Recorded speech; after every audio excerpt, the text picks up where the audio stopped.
In this video, we're going to break down for you how to budget for your next trip. Welcome to the Drake Conversation. I'm Isaiah Drake. And I'm Kristy Drake. And today we're going to be sharing some tips on budgeting for your next trip. Budgeting doesn't have to be complicated. We want to encourage you that budgeting is going to be a great step to go on your next trip.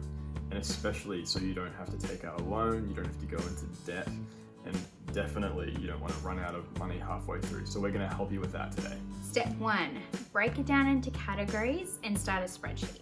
The main categories that we usually use are travel, accommodation, food and drinks, any activities you're going to do, any extra gear and clothing you're going to need for the trip, and also spending money.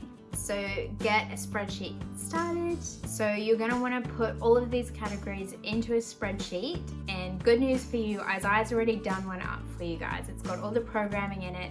It's really simple to use. Anyone can use it. So at the end of this video, if you want to download it, just go to the link in the description below and you can download it for free. The next step is to break down these categories into specifics. So let's take travel for an example. You want to look at each individual trip that you're going to be taking on your next holiday. So look at the flights, how much are they going to cost, the taxi rides, any bus trips. Look at all those individual things and plot them out on your budget. Yeah, something else that a lot of people miss as well is putting in the budget specific gear and clothing that you're actually going to be purchasing before your trip, but for your trip. So think about the type of weather that you're going for. Do you need snow gear? Or are you going hiking? Do you need specific shoes? Anything like that. Those things can cost a lot of money, so make sure to put them in the budget too. So what would you suggest for food and drinks? Food and drink, definitely hot tip is don't plan on eating out every day, whether that's every day for lunch, every day for dinner. Definitely allocate yourself a day to eat out for dinner to make it a really special event for you and your partner. Make it a date night, make it really nice. But the other days, make sure you're looking at just buying groceries, and that way you can save a lot of money by not spending unnecessarily on eating out every day. Yeah, and a lot of overseas locations have great food markets as well, so you can get really nice fresh produce from the markets for not a high cost. And one other thing to remember is depending on the country you're going to, some places do expect tips. So make sure you research what your country's expectation is before you go there. Also for accommodation, have a really good think through what type of accommodation you're planning on. This is a great point as well to talk with your partner about expectations for the trip.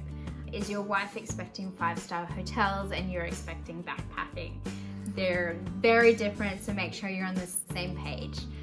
For us, we love very middle of the road, so not the expensive 5-star, but also not backpacking where you have to share facilities. So somewhere in the middle, but make sure you know what you want and do your research.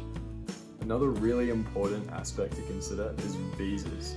So depending on how long you're going for and where you're going, you definitely want to do your research as to what visa you need and how much that's going to cost. So if you have a look online for the consulate for the country that you're going to, they'll be able to provide you some details on what visa is going to be best for you depending on what your trip is looking like. Or you can call the consulate if you need to talk to someone. Yeah. Something else you really need to think about budgeting for is licensing. So are you planning on hiring a scooter or a car, or even those big, what are the big scooters? They're called scooters. No, the big, like four-wheel ones. Quad bike. Quad bike. Some of them definitely require licenses in that country, and they can cost money. So just make sure you do your research there. Which vehicle are you keen to have a go on, Kristy? Definitely the quad bikes. Lastly, insurance. You definitely need insurance if you're going to a different country, so definitely have a look into ways you can obtain that. For us, we get travel insurance provided through our bank. Hey, we hope you're getting value out of this video. Make sure to subscribe below so that you don't miss out on any of our tips. The final step is to start saving. So now that you've put all of this information into that awesome spreadsheet that Isaiah made for you, now is your chance to get saving. So Isaiah, what would you suggest? Yeah, so definitely check out that spreadsheet. I really think that's going to help you get ready for your next trip. Yeah. What you need to do now is find out how much can you save realistically each week. So have a look at your funds. How much money can you save? Once you've got that amount, you can now use what I like to call the savings forecast. So that's actually in the spreadsheet that you can have access to. Now the savings forecast is a really cool tool where you can put how much money you can save per week, as well as the date that you started saving, and it's actually just going to tell you when you're going to have the amount of money you need to go on your next trip, which is going to give you some great insight as to if you need to save more money or whether you can actually save less and still get to your goal on time. And now's a really good chance to talk to your partner about how much you can save each week. You may be able to save more than you think and get to your trip sooner than you think too. Hey, comment below what tips or tools have you used that have been really helpful for budgeting. Thanks so much for tuning into the Drake conversation today. We hope that the tips that we've provided you today have been really helpful. See you next time.